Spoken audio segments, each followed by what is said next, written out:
At the dog groomer, she finished brushing my golden retriever and asked, "Where did you really get this animal?" I laughed. Bailey is the most perfect golden retriever you've ever seen. Shiny coat, happy face, tail always wagging. I got her from a breeder 3 years ago. From a breeder in Vermont, I said. Why? The groomer's face was completely serious, staring at Bailey like she'd just seen a ghost. Ma'am, I've been grooming dogs for 22 years. This isn't a golden retriever. I blinked. Excuse me? She pointed at Bailey's ears. The ear placement is wrong. The coat texture is off. The bone structure in her face doesn't match the breed standard. I looked at Bailey, who was sitting there panting happily, completely oblivious to this insane conversation. Are you saying someone sold me a fake dog? I'm saying this animal was bred to look like a golden retriever, but it's not purebred. Someone went through a lot of trouble to make her look convincing. My stomach dropped. Why would anyone do that? She hesitated. I don't know, but I've seen this before. 3 years ago, a client brought in what they thought was a husky. Turned out it was part wolf. The dog attacked someone 6 months later. I stared at her. You think Bailey is dangerous? I think you should get a DNA test, just to be safe. I left the groomer's office feeling like I was losing my mind. Bailey had never shown a single sign of aggression. She played with kids at the park. She slept in my bed every night. The idea that she was secretly some kind of dangerous hybrid was ridiculous. But I couldn't stop thinking about it. That night, I ordered a dog DNA kit online. While I waited, I started noticing things I'd never paid attention to before. The way Bailey's eyes looked almost too intelligent. The way she never barked at strangers.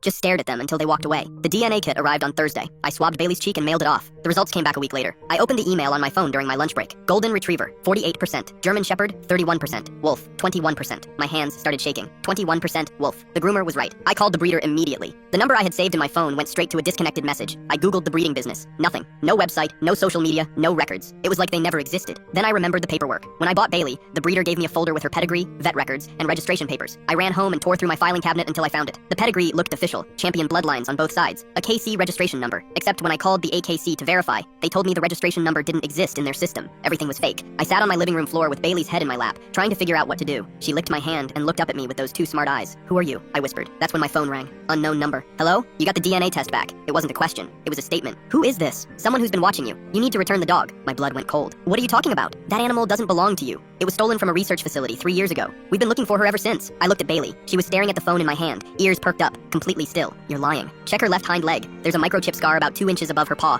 We implanted it when she was 6 months old. I dropped to my knees and ran my hand down Bailey's leg. There it was. A small white scar I'd always assumed was from a puppy injury. What kind of research facility? The kind you don't ask questions about. We'll pay you $50,000 for her return. Cash. No questions asked. And if I say no, then we'll come get her anyway. And you won't like how that goes. The line went dead. I stared at Bailey. She tilted her head at me. And for the first time since I'd brought her home, I felt genuinely scared of what I was looking at. Then she did something she'd never done before. She walked to the front door, sat down, and started scratching at it with her paw in a specific pattern. 3 long scratches, 2 short, 3 long. SOS in Morse code. My entire body went numb. I grabbed my car keys, scooped Bailey into my arms, and ran out the back door. I drove straight to the police station and told them everything. They found the research facility 2 days later. Illegal genetic experiments. They'd been creating designer dogs with enhanced intelligence for military contracts. Bailey was one of 12 that escaped when an employee sabotaged the operation. The other 11 were never found. Bailey's living with me under a new name now, in a new city. The courts ruled she's legally mine since the facility was operating illegally. But sometimes, late at night, I catch her staring out the window. And I wonder if she's waiting for the others to find her.